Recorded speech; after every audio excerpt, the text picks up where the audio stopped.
Hi everyone, it's Lindsay. Welcome back to another video. Today's video is very simple and very quick. I want to show you a tone-on-tone stamping and ink blending technique. Now I have shown this card before. It was part of a new release for Cracker Box and Susie Stamps. So I am using some of those stamps from the new release. I'm using the great big buffalo background stamp that is 4¼ by 5½ inches. And then I'm using that happy birthday and everything stamp. Those two go together, which is really nice for both the front and inside of my card, which I'll show you later in this video. Now to start off with, I am working on a 4¼ by 5½ piece of cardstock, and I am going to stamp that background directly on it. Now because this is pretty much the same size as my card front, I went ahead and just attached that piece of cardstock with a little bit of mono temporary adhesive. I don't use this stuff often, but when I need it, I am so happy I have it. If you don't have temporary adhesive, just take a piece of painter's tape, roll it up into like a little circle, stick it on the back, and stick that into your stamp positioner, and that's going to hold that in place as you do some stamping, since you can't use your magnet because that will get in the way. Then I went ahead and I am inking up that large buffalo stamp with a pigment ink. Now you want to use a pigment ink for this stamp because it's not going to absorb any of the color that you put over the top of this whenever you go and you do your ink blending. It's also not going to absorb into the paper. It's going to sit on top of it. So pigment ink for your first stamp. I'm going to go ahead and stamp this down with VersaFine Clair pigment ink, and I'm using the color Monarch, which is a gorgeous purple color.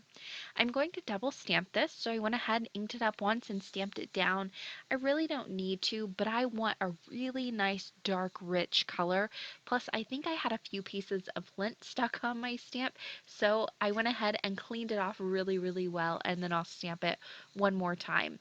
Now this is why it is so great to have that piece of adhesive on the back of my card front, because it stayed in place. It held it down in my MISTI. I didn't have to do any lining up or anything. So it's going to be perfect this second time as well, even with all those little very intricate dash lines in the buffalo check. Now I let this sit for just a minute, and now I am going to ink blend over the top of this. Now whenever you ink blend over the top, it's important to use a similar color that you used with your pigment ink. You can go a little bit lighter, you could even go, well, if you went darker, it might cover up your stamped image.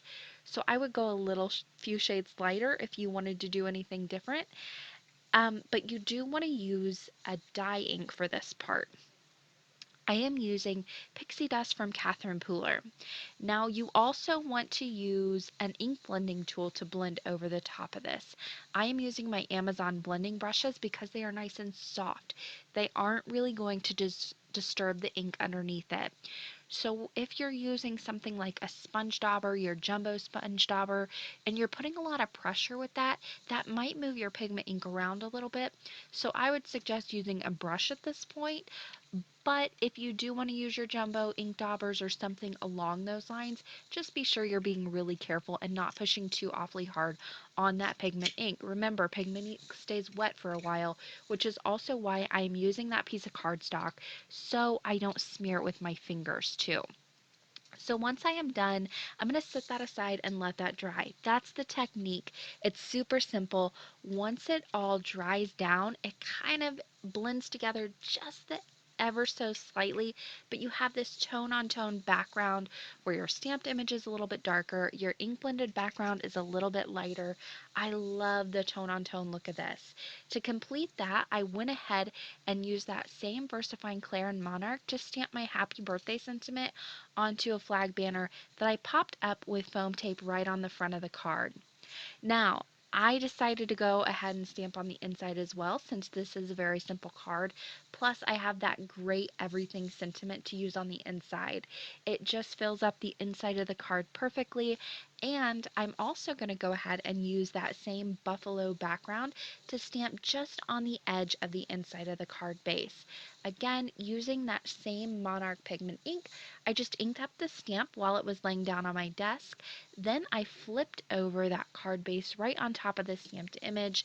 I put a piece of scrap paper over the top and I'm just going to give it a good press. And because this is a high quality red rubber stamp, it stamps perfectly, which I absolutely love.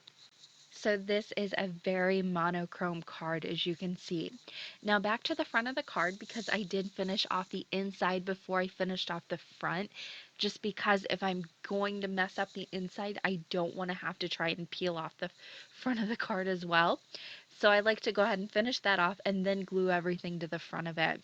It also helps if you have any dimension on the front, that can kind of be a hindrance as well.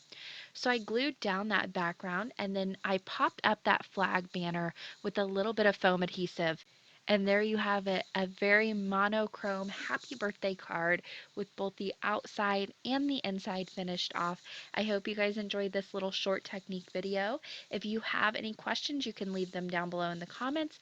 Don't forget, all the supplies I use will be listed down in the description box below. Thanks for watching and happy crafting, everyone.